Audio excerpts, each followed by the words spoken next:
So pag-usapan natin yung Gilas talk. Tsaka Tapos yung, may mga kwento si Carlo doon. Tapos uy, gising na. Game na, we're live! Game na ba? We're live! Pass it to my boys, Carlo and Polo. Real heads listening, not just to the intros. Knowledge of the realness, y'all should really feel this. Always down the ball, hard on y'all's witness. This here's really for the real fans, for those who've never really been bandwagon fans. Listen to the real talk straight up from the stands. Hey! What's up? What's up, guys? Our main man, Carlo Pamintuan, is back for episode 2 of From the Stands Season 3. You can't count above 2, no? Nahirapan ka na above 2, Some things no? never change. What's up, guys? You have here the complete cast. To my left is Paul of the Samante. What's up? Talked about Carlo Pamintuan. What's up, guys? Can you speak any Chinese already? Ni hao? Because no one knows that, right? Yeah, Ni that's the basic. That's the thing. And what's yao? I start with ni hao, I end with shishi. That's it. That's all basically all you need. And any variation of the two. Ni shi hao? Ni shi hao shi. That's my Chinese. Okay, before anything, we need to congratulate Gilas Pilipinas for bagging the silver medal in the recently concluded FIBA Asia tournament. You know, we were all watching last Saturday, praying that Gilas would get the gold over China, the host country, but unfortunately, you know, it didn't happen. But that by no means does that sort of lessen or dampen the spirits of that we were able to get the silver medal in the FIBA Asia tournament. Were you guys watching? I'm sure you were watching. This Carlo. Busy ako nun. Busy ka, no? Had better things to do. Naipit ata sa traffic sa Manila yun. What was your experience like watching the game? Okay, I was watching in Green Hills Promenade. Yeah. Parang home court ng China. How come? No, because Phil China. Because, yeah, no. Parang home court ng China. Kasi ang ingay ng TV. Was everyone cheering for Gilas? Oh yeah, okay, for sure. Everyone was cheering for Gilas, and it was a fun experience. Kasi usually when I'd watch with my brothers at home and whatever. So this is the first time I watched in public. Kasi we were driving, and we had to stop somewhere just to watch a Gilas game. It was that important. Now we had to stop somewhere on the way home just to watch a Gilas game. And you know the way they started, I was like, oh my god, China, hello, China. No. Started. But then they hit the 3 and then everything fell according to that. Ako, it was actually my birthday. Yeah. It was a good day. I spent it with the wife. We checked into a hotel. You know, we enjoyed each other's company. Ano yung date yan? October 3, bro. October 3. November. No. By the time Gilas is about to join the Olympic qualifying tournament. I like this. It's a Gilas baby. I want to take 2. No, I'm kidding. For the record, Terrence Jason, around yan. Yeah. That's a good. No. Calvin Gunther. We lost the game, but hey, it was still an awesome experience. I slept well that night also. Yeah, right? I slept well. Good story. Ito, hindi natulog. Hindi natulog to. So that was our pitiful experience. Basically. We just wanted to get it out of the way. But I guess I wanted to ask you then, Carlo. What was the experience? I was so scared. I was so scared. What? Okay, the Chinese audience. No, sorry. Set it up. Has the gym, as the arena, ever been that full in any of the previous? In all the Chinese games, it was full because it was small. No, in any of the other Gilas. No. way. Not by a long shot. The closest I think it got to that level was the game against Japan. Okay. Not even the Lebanon game. No, not really. Japan na eh. Because they were before that, right? Yeah. The Chinese, so they kind of stayed. Yes, exactly, to see what was going to happen. And watching before the Japan-Philippines game, I already knew that the next game, the finals game, would be very testy for the Philippine contingent. Because I've never heard of one country boo another country's national anthem. That was the first time. They booed Japan's national anthem. They booed Japan. Well, they go way back. I mean, of course. They fought wars. They killed each other. But they did. Yeah, that's a fact. Yeah. That's a fact. Yeah. But I've never experienced that kind of disrespect to a country. It's crazy. And then I even talked to a Japanese player after, na parang he was dumbfounded. They don't like us, but he didn't realize that they didn't like them that much. Sure enough, parang after the Japan game, Coach Tab was already warning his players that at every stop, something was going to happen to them. And true enough, walang batera yung bus ng Pilipinas, so they had to wait for another one. And then and even before that, your driver decided to just counterflow. That was about 3 days before. Oh. And then we got to the arena, parang nagsushooting na yung dalawa. Biglang they decided to cut the net and put another one there. It's great timing. Yung tanong ko dyan, it was, in the Gilas game against India, nasira yung net. And tinuro ni Sanitos na fix it. They didn't until the halftime break. So para sa akin, So they were nakapaghintay. nakapaglaro kayo Oh. ng sira yung net na nakatanggal na talaga yung isa. Why can't you allow the players to, shoot around? Fix it during the break. Hindi ko alam kung ano yung sira ng net because when I got there, parang inaayos na siya. So parang everyone was like, okay, here it is. Parang it wasn't much. I mean, if you think about it, 3 minutes of shooting won't help you win a game. But the fact that the Chinese Federation showed yung Pilipinas na, hey, we will do everything we can to stop you from winning this. It plays into your psyche. Okay, so I need to ask this, no? There are kababayans din naman who when all of this was happening, was saying that maybe these are all just coincidences. Yeah. Or maybe, Sure. if you think about it, maybe like the refereeing wasn't really the reason why the Philippines lost. But from your vantage point, from what you were able to see, experience, do you really think that there was a intention to try and not sabotage, but make things as uncomfortable as possible for the Philippines leading up to the game? There were some bad calls. There were really bad calls throughout the game. Yung sinampal ni Avatar si Gabe Norwood, tas nawala yung ball. I mean, why? No. Sagutin mo to. You have the ball. Why would you flop and lose possession? Yeah. Kung kunwari dumidepensa ka, may reason to flop. Diba? Overtime. Sorry, Avatar. May reason to flop. Right? If you're on defense, there's reason to flop. But if you're holding the ball, there's absolutely no reason for you to flop. In the backcourt, you're rushing to get it to the front court. Exactly. Yeah. Unless tinamaan ka talaga. Tinamaan talaga siya. And Jason Castro was called for traveling when he was dribbling the ball, which no one understood. But if you ask me, if there was a blatant parang ploy by the referees to help China, I don't think so. I don't believe in that line of thinking. I think that the referees are bad, generally, and to everyone. That's how I see it. Yeah, because, I mean, Everyone's complaining about the ref. objectively also, there were a lot of calls that went our way in the game. Okay. Like, Diba? No, I can just imagine. Oh, the technical on number 6 when when Abueva bumped him. Yeah. No, and then when Castro went up for a drive, tapos I think he hit the defender in the face. Accidentally, of course. But Yung yung tinakbo niya ng half court, tas ginanon niya si ano. Yeah. I mean, there's some stuff like that naman. But, how do I explain this? Correct me if I'm wrong, You hate the Philippines. Like, I hate Junior. I hate the world.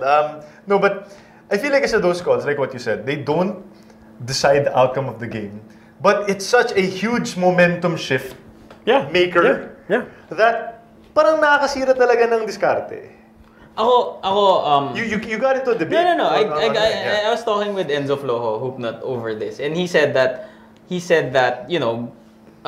was pointing out that Gilas had their chances and they missed those chances, and I totally agree with him. I mean, in the second half, Gilas had their chances, and even I personally, when I was watching them, I felt Jason was a bit hesitant, maybe bothered with the length of the Chinese, or they weren't force feeding the ball into Blotch. I found that to be an issue as well.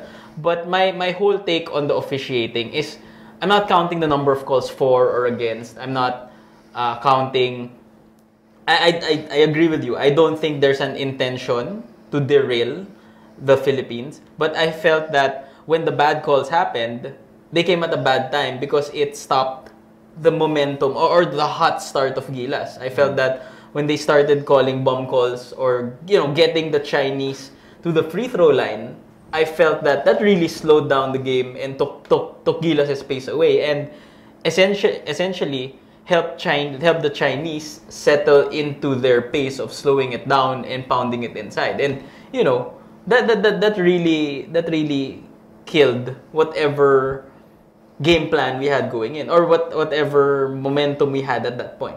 And that nasa timing lang siya. The bad calls at least. So officiating generally was bad. It was bad. It was horrible. Bad. But I'm not saying it's luto. I'm just saying the bad calls happened at a bad time. And Gilas had their chances. I recognize that. We missed those chances. Parang after the game, everyone was looking at the stat sheet. They were up 11. We missed 11 free throws. That's true. Parang ano pa bang masasabi mo? Gilas had their chances. Yeah. If you count yung misses ni Jason Castro that rimmed out, yung mga tres ni Dondon Ontiveros that rimmed out. I mean, I think this is parang looking at the silver lining, but even if there were a lot of bad calls against the Philippines, I think we could have still defeated them. Yun yung takeaway ko. That's why I wasn't worried about what happened in the game because I was hopeful for what will happen in the future because this team, this system is working for us. Nasayangan ka? Yeah, of course. Of course. Going home with the gold medal is much different kasi laki ng itatak sa amin nung Totoo yun. Ng Bureau of Customs. Bureau of Customs pagpasok namin. But you know what? Syempre sayang. It's the Olympics. I mean, more than the FIBA Asia gold. It's a freaking Olympics. It's the ticket to the Olympics. Yes, we can still qualify for it. Pero alam mo yun na eh. Butas ng karayo. That was just one step towards that direction and you'd be an Olympian. Okay, since I just wanted to ask Carlo, since he had a closer view of things, put your Mamaru cap on. And this is not to undermine Coach Tab. Yeah. I mean, he's done an amazing job throughout the entire tournament. But in the China game alone, what do you feel could have been different or things could have been different if you were the coach? If I knew, I would have said something. That's true. I can't. Parang perfect example was Coach Norman. Wala siyang assistant coach credentials, so he has to sit dun sa stands. Tapos nun, bababa siya to give his reports. Binabasa niya yung reports niya. And then he was debating if he should go in to disturb Coach Tab was already talking or stay dun sa labas ng dugout. And then he said to himself, he knows this anyway. So para sa akin, wala eh. I mean, the shots just didn't fall. They did everything they could to get themselves in the position to beat China. If your shots fell and your shots didn't fall, so that's it. Ako, strategically, I'm sure you noticed this also, Paulo. Gilas started the first half with Blatch mainly on the perimeter. And, I mean, it's something obviously that they've done also in previous games. They go ISO Blatch, top of the key, then he does his fancy dribbles to there. I feel like the strategy worked, in theory, should have also worked for China kasi ilulure out mo yung big nila eh. The 7-footer na si Ijan yan or si Asian Yuten Andrada. The Jochi. Si Asian Yuten. Is that Avatar? Apparently the best center in Asia. Apparently. Not Hadadi. Not Blatch. Apparently. Clearly, diba? So, in theory it's supposed to work, but I mean, Blatch just couldn't do anything in this game. Was it a fatigue factor? Or parang was he just like, oh crap, there's a 7-footer who's as agile or as strong as me? I don't think he cared about any matchup. But then yung dami talaga nila. I mean, if you get past Yi, which is already para hard, parang it's already hard enough. You'd have another 7'4" guy trying to block your shot. Against Iran, it was get past a daddy. You're good to go. Yeah, you're free. I think the number and the general length of the Chinese team bothered Blatch and not just any particular player. And I was also watching the video that Basketball Breakdown made, yung parang coach on YouTube. And I mean, honestly, it was painful to watch. Not because of the mistakes, but more of like, okay, parang there were so many times na parang there wasn't movement for Gilas. There was a lot of Castro going one-on-one against his defender. And, versus Lebanon, it worked. Because Castro, every time Castro has the ball, parang 50 to 70%, he does good stuff. But it was a different case. I mean, obviously, the length, the height of China really bothered him. He'd drive towards the lane, you'd be praying he just, he'd drive and then get maybe a foul or something, but he just ends up passing or some kind of a floater. That's why for me, the most important player of China against the Philippines was Go Ailun. Yeah, he did a great job. I mean, all bias aside, he did a great job. He was awesome. Walang makalusot sa kanya because ang layo na ng crossover ni Terence or ni Jason. He's still in front of you. Right there, ang haba ng kamay. He's what? 3-4 inches taller than Terence. Yeah. So I think he really swung the tide to their favor. He could have easily relaxed knowing na merong, a slew of 7-foot men behind him. But he was really staying in front of Jason. And kung malusotan man siya ni Jason, alam na naka-recover na sa depensa yung Chinese bigs to the point na na-stifle na rin yung attack ni Jason. Yep, so, correct. credit where credit is due. China played really great defense. I guess that's a thing that annoys then a lot of people, including me. Like, they didn't have to do all of these shenanigans eh. That's true. Diba? That's true. Parang, if it was just Pwede naman kayo manalo na lang eh. Parang pwede naman kayo manalo ng 15 points and then, okay, fine. Okay, you guys are better, whatever. But, all of the things eh, the circles, the antics leading up to the game. Then what happened pa when Abueva got his fifth foul. The Chinese fans behind the bench. Chinese cameraman. Ano pala nangyari doon? First quarter pa lang. May taga Sports 5. First quarter pa lang sinisigawan na ni cameraman si Abueva. So finally, Wait lang, yung cameraman?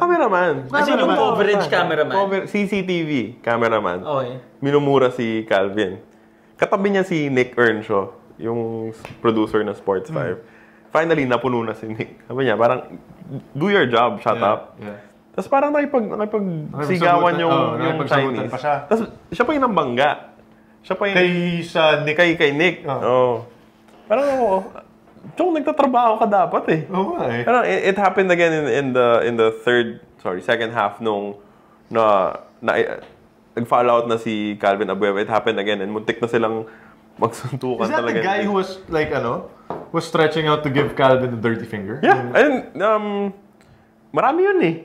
There's a guy who was literally going like that talaga to Calvin eh. Marami yun. Di lang naman isa. So it's hard to pinpoint because I haven't seen the game video live. of it. Ako, my take on all of this is, and I'm gonna put my swag cap on, but you guys had 4 7-footers and you were acting scared against a team with like 3 sub 6-footers. It was silly for me. It was really ridiculous how the bus thing happened, how the net thing happened. Like, this is an international tournament na dapat handled lahat yan eh. Dapat di mo na pinoproblema yan kung ikaw yung team eh. Dapat you get on the bus, you get to the arena, and shouldn't have any problems na doing that. And that for me felt more intentional than the refereeing. Yeah. To be honest. And I felt they were scared. I really felt the Chinese were scared. That's how I felt when I read all of the tweets. Coach Tab made a very good point about the Chinese team being not very good travelers. Parang pag sa China sila, komportable sila. And then they got every help that they could have. I mean, accommodation na lang. Every team was in one hotel except them. We were eating the same food except them. Traveling the same way. Parang dun pa lang eh. I mean, in when we hosted it 2013, I think everyone was in Dusit. So from that end, there was parang wala kang hindi mo sila nilalabangan. You were there with them even if you're the host. Parang China from the get-go, you know that they will make every stop to make this team win. Okay, now that you mention it, you were also there for 2013. Can you sort of compare like the treatment or how we handled it, how we handled FIBA as compared to China?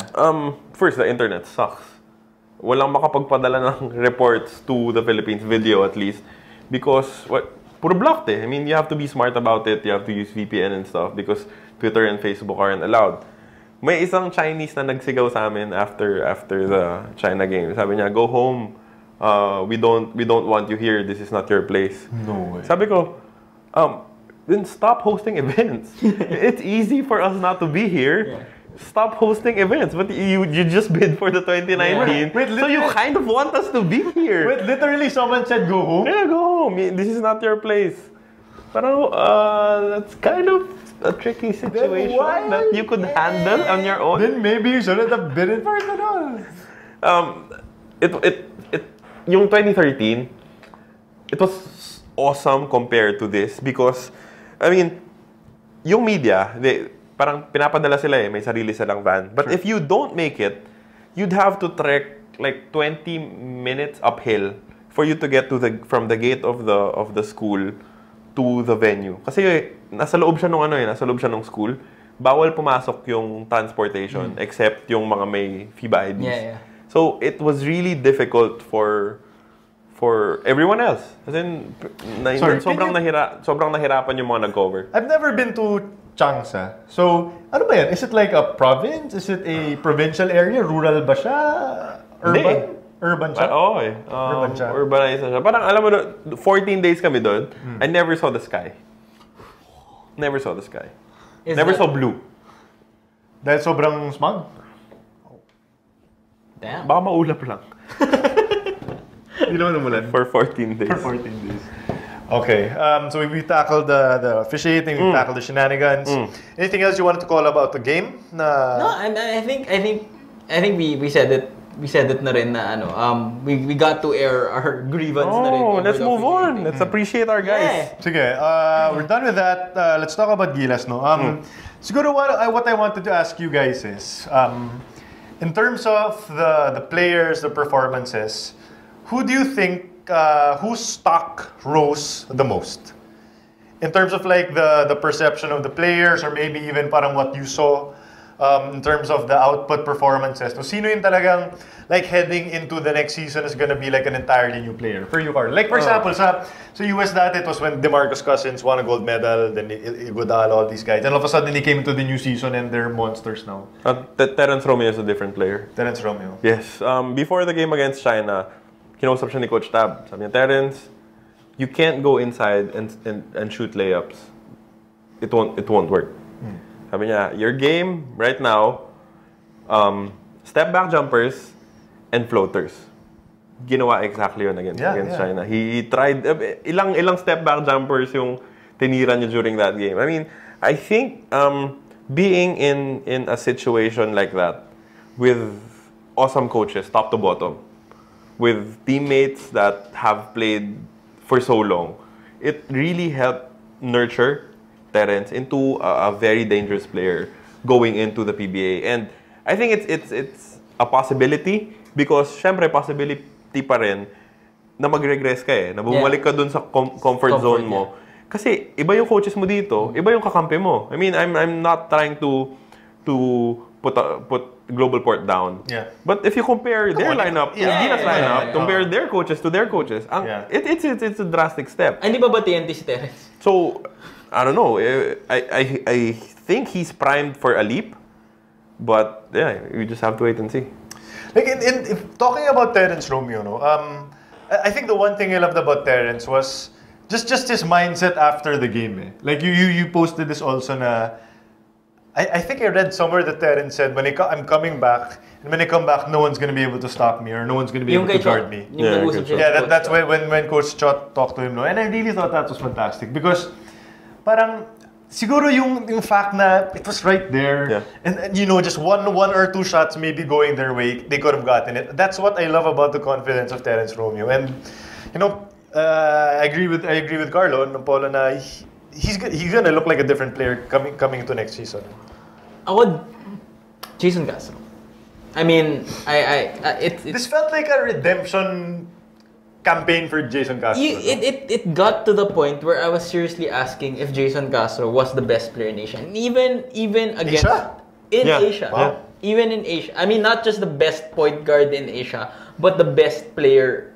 I mean, the guy was freaking unstoppable against Iran, against Japan, against Lebanon. He took over at the right times. He carried the team when nothing was going right against Lebanon. He was the one who closed the game in against Japan. And I felt that Jason Castro, going a full year as the leader of Talk and Text, as the full leader of Talk and Text, now that Jimmy is totally on a different team and he's not, wala na siyang ibang problemahin. I feel that Jason Castro will be crazy next season. Ako kasi, like, when the world last saw Jason Castro, it was the FIBA World Cup. He was injured. He was injured. He was hesitant. He missed that last shot against, was it Puerto Rico or Argentina, one of those teams. He did not look like himself. He comes back into the PBA season. He looks awesome again. He comes into FIBA Asia and he just totally kicks ass. And I really thought, to a certain It's the extent. point of being. Whoa. It's the point of being Jason Castro. Well, I guess they wanted to, go straight into Joy Spring. Yeah. Is that their Marami naman nagre-request. Break na ba? No, I was saying about Jason Castro na parang it really feels like a statement, basically a statement series from Castro na, you know what, I'm still freaking Jason Castro. And yeah, it was awesome to see. Ako naman magtatanong. May ako. Sige. Last question. Do you think na may konting FU mood din si Castro buong series na to? Ay, buong tournament na to? Yeah. As in, alam niya... You won't see it, you won't hear it from him. Pero you know it was there. I mean, sa bus pa lang, he won't say a word. Iba ba yung focus niya? Iba! Sobrang iba. Scary. As in, pag may nag-iingay lang ng konti, parang, guys, he's that guy. Ganun siya. So, ganun na si Jason Castro ngayon. I mean, well, di ko alam kung ganun siya dati. Pero seeing him now as that, wow. This guy. Go. What a guy, that guy. I was going to ask. I mean, of course, we ang ganda ng performance si Jason Castro, sure. Terrence. But emotionally, kanino kayo pinaka parang grabe, parang tumaas yung respeto ko para dito sa tao na to? Don. Ito yung thing eh. A lot of people were saying it should have been Marcio instead of Don. Oh, yeah. And that was that loud. Includes us. That includes me. That includes everyone. I mean, it should have been Marcio instead of Don. And that's been the storyline. And when you're talking about the weakness of Gilas, which is shooting, that's still the mindset. It should have been Marcio instead of Don. But I was watching Don in that game against Japan, and how he basically redeemed himself for his past tour of duty with the national team. It was para siyang tamang closing sa national team career niya if ever he'll not suit up again. It was an amazing thing to watch. Him helped the Philippines propel into the finals. And even if that was his only shining moment, everything else was ganun lang. Sundot lang. If that was his one shining moment, that was the one thing na tumatak talaga sa akin. Next to Jason and Terrence's explosion. Yeah, it was so awesome that Don had this moment also. From Alaska. Yeah. Ikaw? Calvin Abuelo. on so many levels. Wanna see my forest? I've seen too much for it. Una sa lahat, I mean, this is gonna be completely subjective, but Alaska yun eh. Alam mo yun, yung parang hearing you guys celebrate 2013, Mark Pingris, Ingit ka. LA Tenorio. Ingit ka. And we mocked him for it. You mocked me, you called me, alam mo yun, parang, basta I heard everything eh. Like, awkward silence talaga whenever you guys would talk about your players there, Pingris, all these boys. Then I had Calvin Abuelo on the team. I had Sonny Toshur. I had Don Ontiveros. But Don Ontiveros belongs to everyone. Eh. Like, Don is beloved. Citizen of the world. Yeah. Everyone loved Don Ontiveros. But for Calvin Abuelo to have an impact, and the kind of impact, a positive impact, everyone in Alaska knew had it in him, parang parang vindicated talaga kami. And iba yung kilig ko nung siya, nakikipagbanggahan siya sa mga Chinamen. Na parang kahit anong height mo. Yung inaagawan niya ng rebound. Nakikipag-trash talkan siya. Nakita mo ba yung unang ginawa niya? Hindi. Parang two-handed foul kay Zochi. Alam mo, planado yun. Calvin, when you get into the game, whack him. In his words, whack him. Hitman ba si Calvin? Tapos, parang a play before, tinamaan ni Zochi sa mukha si Calvin. So parang ganun si Calvin. Tapos tawa siya. Tapos punta siyang bench. Tingin siya sa akin. Parang hintayin mo, titirahin ko yung tuhod niya. Tuhod talaga niya eh. Parang, iupo ako yung tuhod niya. Natakot ka ba nun? Oo, parang, Isa lang. No, I freaking love Calvin Abeba. Like, what I love about Calvin was he did whatever, which you just told us right now, he did whatever Coach Tab wanted him to do. Whether it was taking out a Chinese player, hitting a corner three, doing a Russell Westbrook impersonation from coast to coast.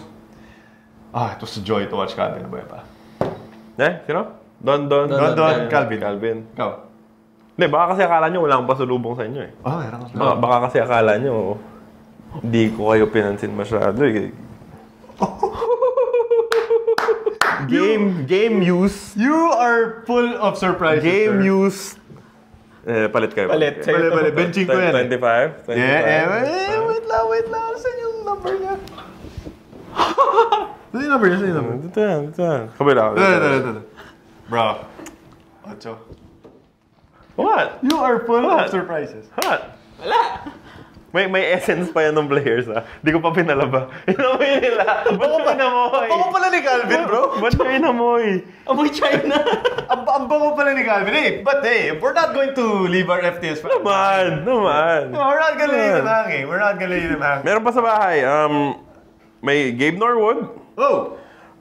May dalawang Terence Romeo. Dalawang Terence. Ang kalat ni Terence, May Pingris. May Sanitos. And isa pa. Jason Castro. What are we gonna do with those? Hindi ko alam. Pag-usapan natin yan. Pinapag-usapan yan. Tweet nyo kami kung anong gusto nyong gawin namin dun sa ano. Or anong gagawin nyo para makuha yung tol? Pwede rin. So, ang dami nating utang prices, Ako bahala dyan. Kasi dun ko na-appreciate yung manufacturing ng China. Kasi every game, Chong, siguro 30 ganito yung ginagamit ng Gilas. Tapos iniiwan lang nila lahat. Talaga? Oo. Nag-over baggage kami sa dami ng inuwi namin. Natuwalya? Natuwalya. Okay. I'm gonna leave this here and I'm gonna hold on to this. Lalabahan mo ba? Hindi. Frame ko. Ano pa ba? So we talked about emotional... Sino sa'yo? Sino? Ako? Emotional Jason. attachment. Jason. Okay. I guess let's finalize it with one last question. I mean, one last question na? Hindi before we take a break. Okay. Kasi binabanali na clearly there are signs magko-commercial na gusto na nila Joy i-Joy Spring. Spring. Okay. Ano yung tama nung Gilas na to, ng team na to para sa? I mean, clearly Carlos different from you and from me. I mean, I didn't have anyone from Ginebra to cheer for, unlike 2013. So it's a different At least may effect. representative kayo dun. Nandun si Governor Al Francis Chua. Yeah, I cheered for him. Yeah. So like for you, Chuck, I mean, what did it mean? How did this Gilas team? I mean, versus you can compare it to the 2014 or just keep it here. I mean, siguro it was the journey of a team that we had such low expectations for, then all of a sudden getting to this point now we were standing toe to toe with mighty China. I read in different places that that they called this team the Redeem Team. The Chinese team. Yeah. No, as in Gilas was the Redeem Team na parang getting these different scraps of players, putting them together and making them into a well-oiled machine.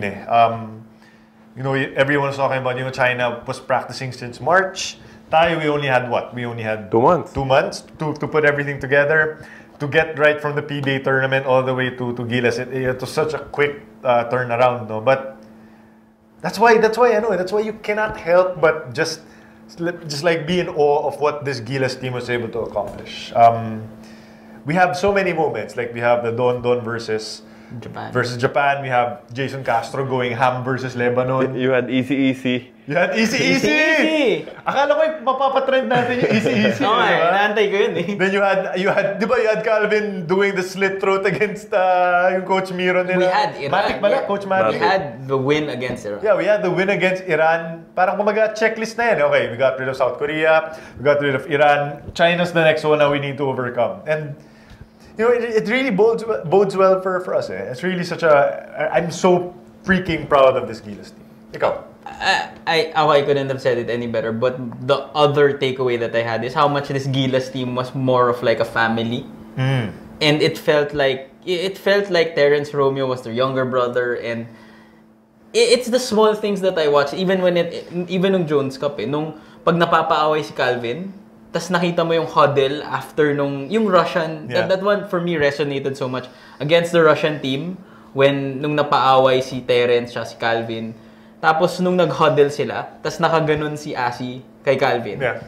It resonated so much, and up to that point, I knew na parang iba yung makeup ng Gilas team na to. And siguro, I was never able to publicly do this, but I want to thank Carlo for helping us with the inside look into Gilas. I mean, I'm sure there are a lot more stories, and I'm sure there are a lot more things that happened behind the scenes, but this is a privilege that we didn't have in the previous years, to be able to get insider look on how Gilas was practicing, to be able to get, small anecdotes like that. And it's because of that access that we were able to, see just how close this Gilas and there were was. not just Carlo. I mean, there were so many stories that of different writers' experiences in China, no? And I guess it also helped na tayo yung remote team, tayo yung road team, tayo yung dehado, tayo talaga yung backed against the corner. It really made for drama, na parang what are we gonna do against like these?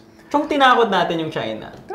In their home court. In their home court. That in itself, we're the second best team in Asia for the second straight tournament. Akalain mo yan? Tayo, 7,107 islands. Ilan tao nila? 2 billion? 2 billion. Tayo, 100 million? Take my chances. I think I might. If you could summarize your entire experience, how would you do it? If I could summarize my entire experience, I'd publish a book. You'd publish a book? Stay tuned! We should stay tuned for your book, just like you guys should stay tuned. Segue. For the second half of From the Stands, keep it locked here. You're still watching From the Stands. It's the point of being in love. There is no point in being in love. I mean, if you are required to be in love, then it will have a point, but there is no point in being in love. But it comes naturally, it's like breathing. It's as natural as your skin feeling something when it touches something, So there is no point in being in love. There's only magic, and magic has no point but to keep you alive and kind of wonderful and keep yourself filled with so many things you can't explain. It's the 11th of June, and it's all about can we do it again?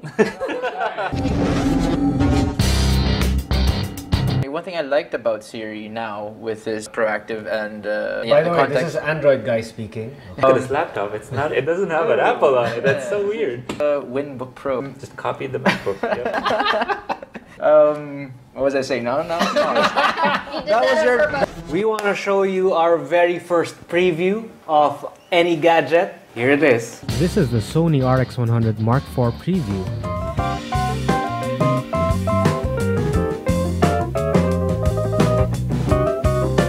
Super happy so far. This is actually Miko's State of the Prostate address. Yeah. Let me ask you something. Number one, where is your prostate? Do you even know? It's the one that gets cancer. So have yourself checked. Loki is a prostate massager. Say hello to Enter Loki, man. into temptation. Why is that the tagline? Congrats to your first hosting gig, man. Bye-bye. Gusto mo ng Loki? Where is your prostate? Do you want me to point it out? Do you want to see my forest? Is it in the forest? Please, tama na. So did you actually get to see Calvin's forest? Too many times. So he literally guided you into the forest. Too many times. Dami na Chong, inamoy mo yung pamunas ng forest ni Calvin. Sabi mo mabango. Ha? Oh, ano ka ngayon? Ha? Hoy. Patay ka na. Bango talaga, bro. Wala tayong magagawa. Gagawin natin. Proud ka pa. I went into the forest. Yeah. I smelled. You smelled the breeze. Smell the breeze. You guys are back. Ito na yung freestyle version ng Gilas, whatever comes to mind. So, if you're hanging out with us live, if you're on Twitter, ask us questions. We'll be glad to answer them if you can. So, the first one I wanted to start off with is, okay, so we have the road to Rio, as far as the FIBA Asia tournament is closed, but there are still other opportunities. Like we have the qualifying tournament that's going to be happening next year. Pero medyo bigat yung mga kalaban. France is there. Alam ko Germany is going to be there. Serbia is going to be there. And Mexico, Canada. Andrew Wiggins, Tony Parker. Gustavo Ayon. Diba? Iran is going to be there. Iran's going to be there. So, and they want to get 3? Yeah. 3 teams, no? 15 teams na yung nag-qualify. They're looking for 3 hosts. And then the 3 hosts will divide the 15 teams. So 6 teams each. Only the winner will go to Rio. Well, mahirap-hirap. Mahirap-hirap. So, I guess the question I want to ask you guys is, I mean, there are so many trains of thought about this. Na parang, Gilas should go, experience, going up against all those teams, blah, blah, blah. Other one is saying, what's the point? Why do we have to go if we're gonna get our asses kicked naman? So, where do you guys stand in this on this topic? Ako go. Go. I mean, as much as it's allowed by their teams. I mean, if it's allowed by their teams, that's it for me. Like, yun ang palaging issue. Yun yung malaking issue dun eh. If the PBA can give way to this and allow, and teams will allow their players to once again compete in an international tournament, you're given a slot. You're given another chance. It's a tougher chance. It's a steeper climb to the Olympics. But no one expected much from this Gilas team. So we're doing the same thing.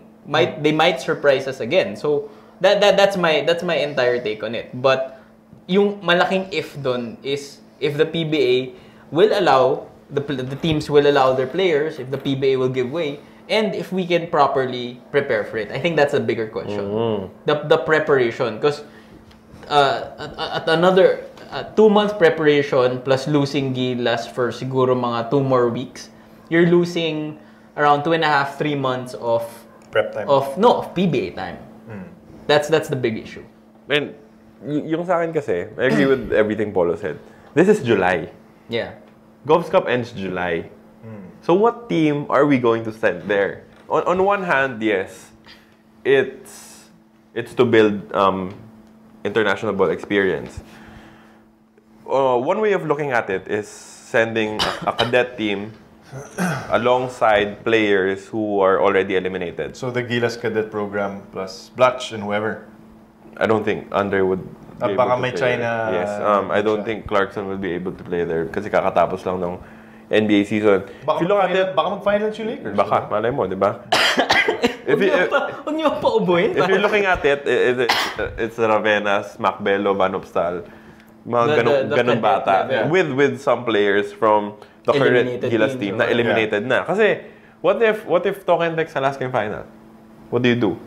Patay na agad. That's what? 7 of your players, 3 of your coaches, and para sa akin, if you're going to force yourself to send a team there, unprepared, and parang... Napahiya lang tayo. Hindi yun eh. Pero ano yung matututunan nila okay. if that team is nowhere close to the team that you want to build? Parang kang nagpadala ng isang bagong team just for the sake of sending a team there. For me, the only way to go about it is if the team we're going to send to the Olympic qualifying tournament is the same pool. I don't know a number. Yeah. 25-man pool. If we will get the same players from that and build on them until the 2019 FIBA World Cup, then by all means send the team there. I don't know how to get there. I don't know how the PBA will convince the other teams to help out as much as they can.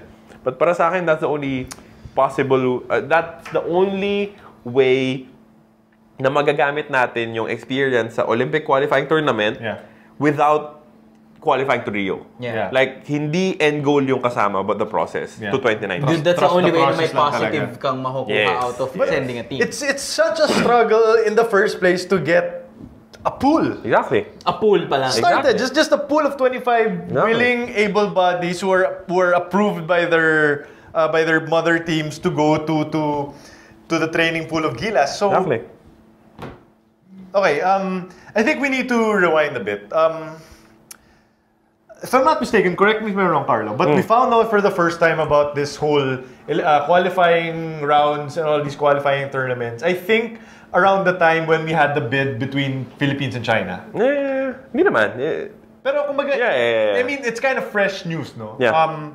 And I've also read somewhere that even the NBA, matatamaan kasing schedule nila, di ba? Ng qualifying round. So they're also figuring out, should they be sending, for example, NCAA players na lang, or maybe even eliminate? Hindi natin alam eh. I mean, there are these adjustments that have to be made.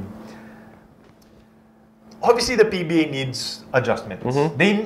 If they're really taking this international powerhouse thing seriously, their adjustments have to be made. The question is, do you think that this is something that they are going to prioritize? Because for me, parang hirap eh. I think the PBA has much bigger problems in their hands for them to to worry about something that doesn't directly affect their bottom line. I mean, business-wise. They have several concerns with just the Mahindra issue last week. That's a huge concern. There are the lopsided trades and all of that. That's a concern there. So parang sa akin, this sending a national team, I don't know how that helps them. I don't know how that helps the other teams that's not the MVP teams. I don't know. And it might actually even hurt the MVP teams that are trying to win championships. So bottom line, it's if the PBA doesn't help the PBA, I don't think they're gonna fully give all-out support to the national team. Kasi parang the way I see it in my head, and this is just my head. Like the one way, or the biggest change that the PBA needs to do in order to help out Gilas program is to trim down the conferences from 3 to 2.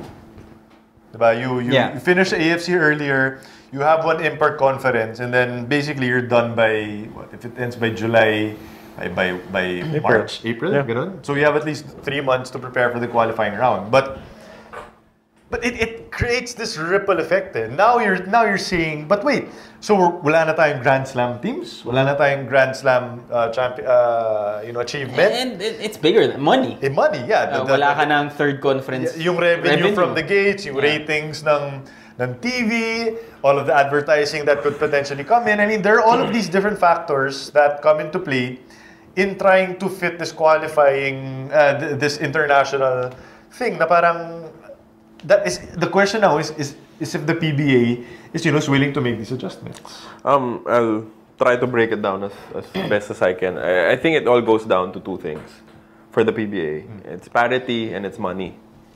Not in that order. Not in that order. Parity, why? Because it's money first. Kasi we all saw how tough some of the games were to watch last season. Let's not pretend. Sure. We enjoyed every game. I really enjoyed Alaska versus Blackwater. Let's not pretend, okay? There were expansion teams and they were bad teams because they weren't given much to work around with. Okay?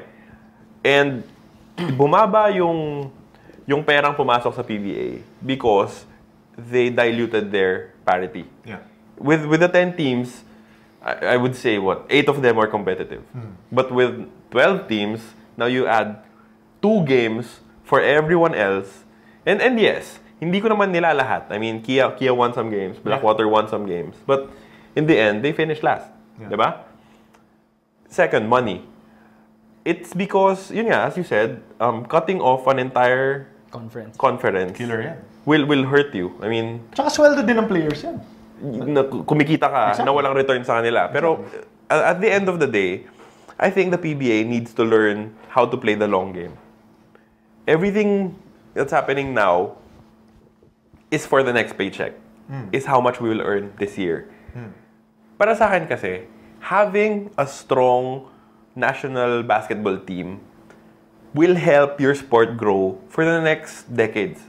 Hindi here and now, but for the future. I mean, look at what what Lin Chiche and Cheng Wenting did for Chinese Taipei. We didn't know who they were. We didn't know that Chinese Taipei could produce a good basketball team. And because of that strong team, pumutok yung basketball sa kanila. I mean, even Iran. Even look at Gilas. Yeah. Look at how wild the support is for this team. Na kahit na ano pang team mo sa PBA, when it comes to Gilas, all in ka dyan. Kahit di ka nanonood ng basketball, when it comes to Gilas, game ka dyan. It's build on this. Build on the love that your Filipino fans have for their national team. Hindi yung dahil hindi ka kikita this year, sabihin mo, hindi, maybe we can pass up on this year and next year na lang natin sila tulungan. Focus na tayo sa 2017. But at the end of the day, having that team, because at the end of the day, 11 of those 12 players are in the PBA. Yeah. So, yung fan base nila, yung lumalaki nilang fan base because of their stint in Gilas would end up with you. Because they will have to watch them 8 months of the year. Yeah. Pero sa akin, that's the most basic way of thinking about this. Look at this as a long game. Stop thinking about your next paycheck. Stop thinking about your next income tax return or your next budget allowance. Start thinking about this as building your sport to grow it in the future. That's the only way the PBA could help build Gilas. I love Carlo's point because instead of thinking, okay, we're losing 10 million, you're thinking that we can earn 100 million in the next 2 years. In the next 2 years. Because, you know, fans that watched Terrence Romeo strut his stuff in China, who didn't get to watch him live, will now pay to be able to watch him live in Global Port. And imagine if you gave Gilas enough time to prepare and they beat China, how much bigger will Terrence Romeo be returning to your league than when you sent him there? Okay. First of all, this is diving deep into it. The PBA is a proudly Filipino product. Like, it's a Filipino product. It's targeted at Filipinos in the Philippines. Why do I know this? Because there is no legal way to watch PBA games internationally. I mean, that's something that is heartbreaking for our kababayans right now, you mean, abroad. right now, Because parang they need to get these pirated, live streaming sites to watch the games. And here in the Philippines, we can watch it for free on local TV, but internationally, hindi. So, parang it's really a mindset change talaga for the Philippine Basketball Association. But, playing devil's advocate lang, I just go back to, like, does the PBA really want this in the first place? Like, do they really, parang, is the league so content already with the way things are run, na parang added hassle lang na asikasuhin pa nila yung schedule nila for... Doon naman sila sa China. Full support yun At sa last game. Oh! Hindi nandun sila no India. Oh. India? Cool. Doon naman. That's full support. Yeah, diba? So, that's where I'm going at Parang, I mean, syempre, I mean, they're always gonna say, no. And they said this, we're in it. We're here for the international thing. We're gonna do our best to support. We're gonna help them out and everything, diba? Pero, show us that you really mean it. Then, ako sa akin lang kasi, the first sign that the PBA really is serious about this whole international juggernaut thing is if they can put aside all of this SMC versus MVP business. Parang if they'll be able to settle that, if they'll be able to say, okay, you know what? Let's let bygones be bygones. Let's just do what's best for this league. Tara, upo tayo. Pag-usapan natin players na kailangan mo na Tab Baldwin will need. For me, that's going to be the first sign where the PBA and its owners are really serious about making Gilas an international juggernaut. Teka, may tumatawag sa akin. Hello? Band na po? Band na. Sabihin ko na lang po. Okay na. Bro, band ka na daw. Tutawag sa akin. Hello, Ana. Lilipat na tayo ng bansa. I have to buy tickets. No, okay. Ilang beses na ako na-banned ng Twitter so... I screamed come at me chits last week, so I don't really care. Yeah. Which one? Which chits? Both. They're still part of the PBA. The thing there is, and this is it's easier said than done. It's never, I don't even think it's gonna happen. But if you think about Gilas as a separate entity and not as an MVP entity, then maybe it's an easier thing to swallow. But that's easier said than done, and I don't think that will ever happen because at the end of it, there's only one logo. There's only one, one team that's very visible in the But it couldn't have been that way. For me, if you put Junmar there, I'm not gonna think of Junmar Fajardo. Me personally, I'm not gonna think of Junmar Fajardo as, uy, smart, uy, MVP. No, I'm gonna think of him as San Miguel Beer Center, Junmar Fajardo is beasting on a daddy. Like the same way that kaming mga Alaska fans, when Calvin Abueva does stuff, we're proud na, Alaska's Calvin. Even parang you finally understand what we feel. Yeah, even naman on Twitter, diba, whenever Alaska scores, whenever Calvin scores, it's not, wow, Gilas is Calvin Abueva scored. Parang kahit paano, you're still putting him in the frame of, okay, this guy was a former Alaska, is an Alaska player. Is he former? Whoa.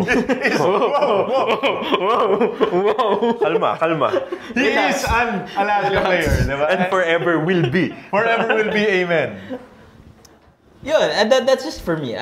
It's easier said than done, and siguro will allot a separate episode for talking about how to move forward with the national basketball program and how and dami. There are a lot of opinions and there are a lot of ways to but right now, moving forward, I really hope they send a team. I mean, I really hope they send a team that they'd like to see in 2017. Can I? Go ahead. Can I take a heel turn? Yeah. I don't want them to send a team. I understand both. Go. Yeah, no. Ang sa akin lang kasi, I understand all this exposure, understand this. Wait, you don't want them to send a team or you don't think they're going to send a team? Both. So you mean, no, wag na ipilit? Wag na natin pilitin. Kasi alam mong di naman talaga magiging posible. Yeah, this is gonna be an unpopular opinion, but I'm really just thinking of it on the lines of, I'm gonna get banned again. Go. But I really think the PBA needs to get their stuff together before we consider, this qualifying tournament. They have bigger problems. Kasi, parang the quickest route really is through FIBA Asia. Sa akin lang kasi is, parang that should be the slot. Again, this is unpopular, but I think what they should be looking for is FIBA Asia in 2017. Now, you're talking about playing the long ball. That's the long ball for me. Na parang, you take 2015, take 2016 to fix your schedules, get your stuff together, iron out all of these differences between MVP, between SMC, between the indie teams. Get the pool. We know how long that takes, so get the pool, fix everything together. Then we go hard with our best team for 2017. That's my long ball. But that's for the FIBA Worlds. That's not for the Olympics anymore. Yeah. Sa akin lang kasi, again,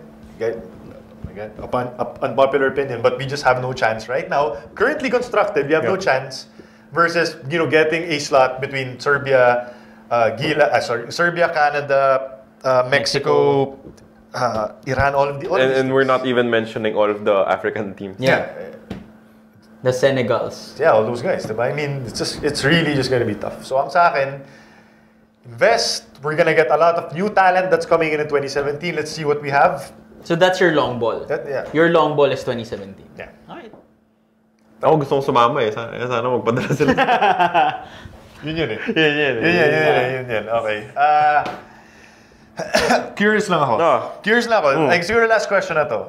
If we did... Salamat pala sa jersey. Ganda ng jersey. Can you zoom in a bit? Those are all personally autographed. Yeah. By the respective player. Si Isani pala hindi na babalik sa team kasi sinulatan niya yung ulo ni Coach Tab.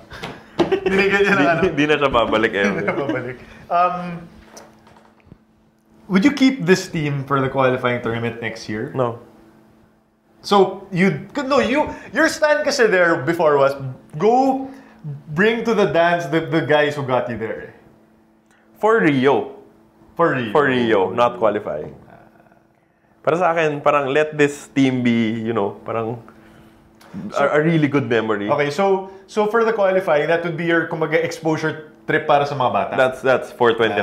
That's moving forward. Okay. Ikaw, Paulo. I want more Gilas. That it's as selfish as that. I want to see this team play again. For me, there's such a good memory, and I felt like watching this Gilas team. It really felt like this band of brothers going up against all of these Asian powerhouses and proving everyone wrong. I think that was the ano. It reminded me so much. You know the movie Replacements, and how ang daming, substitutions. Don was in for Asi was in for Junmar. Don was in for Marcio. Ang daming substitutions like that, but they all proved us wrong, or they all made us look good. I mean, I was on the Terrence bandwagon from the beginning, and I'm just glad na he really did well in the tournament. So shout out to Coach Leo, Austria. Screen. I want more of this Gilas team. That's the selfish me talking about it. I don't know. I feel like this Gilas team deserves to be remembered in a vacuum. Yep. Like I'm with Carlo, parang like 38-year-old Dondon Ontiveros. Like I don't want to see 39 or 40-year-old Dondon Ontiveros in the world. Like I want this version of Dondon, like 43-year-old Asi, 43-year-old Asi Taulaba, and then 27-year-old Calvin Abueva. I want this 27-year-old. Hey, he's on the. Who's older, Dondon or? Clearly Dondon. Baby. Ito.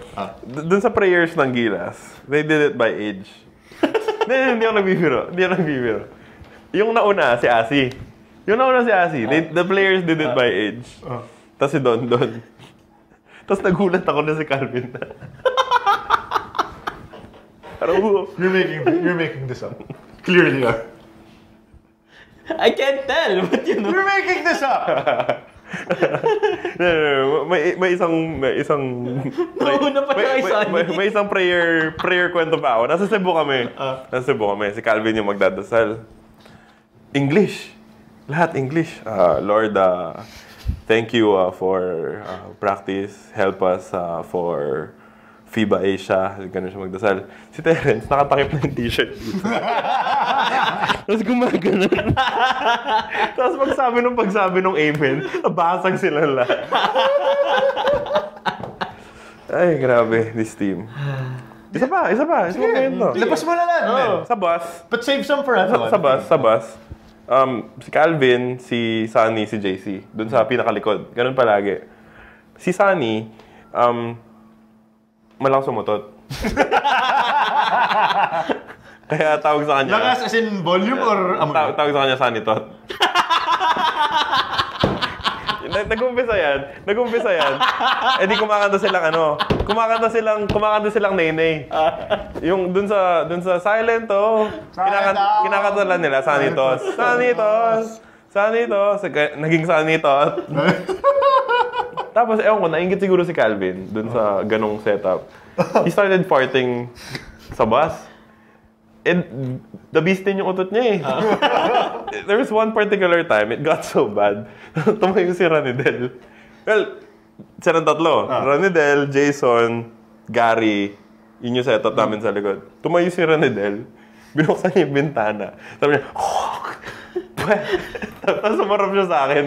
Nalasahan ko to eh.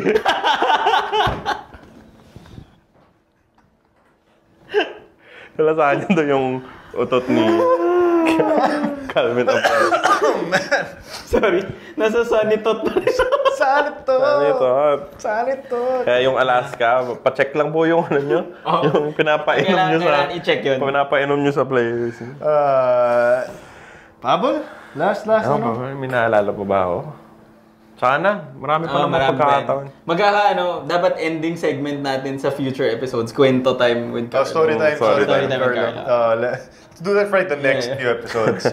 Okay, so that's our recap for Gilas' experience in FIBA Asia. Again, thank you so much to every single player that was on that team, from Moala Tautua and Troy Rosario, Jimmy, all those guys in Estonia, from Jay Sintal for his sacrifices, being away from his very, very pregnant wife, from his family, everyone, Sunny, Calvin, Dondon, Gabe, the lone Elasto painter who was there, Terence Romeo, Jason Castro, Jean-Marc Pingris. The lone Mark Pingris. The lone Jean-Marc Pingris who just with one video taught everyone how to destroy the Lusutan in basketball.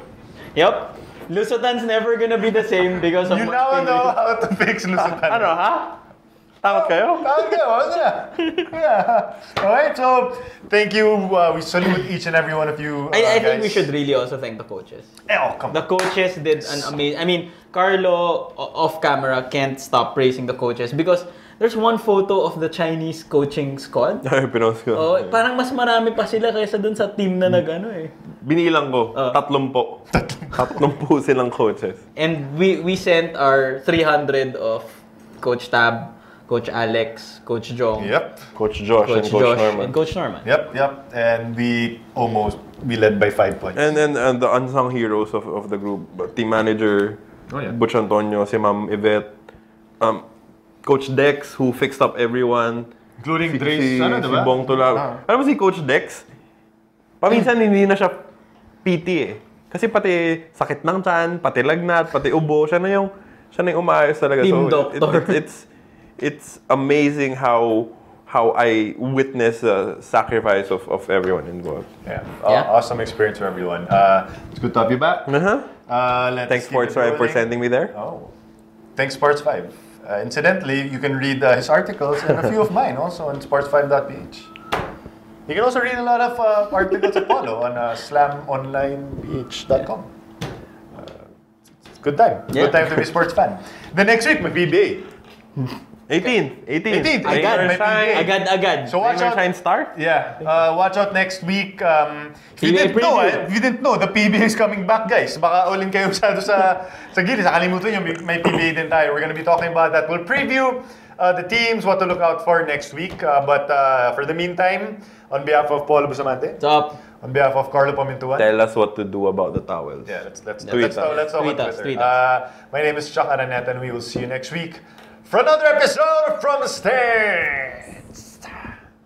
The views and opinions expressed on any program are those of the persons appearing on the program and do not necessarily reflect the views and opinions of the New Media Factory. Some programs on this network might include strong images and language and may not be suitable for all audiences. Viewer discretion is advised.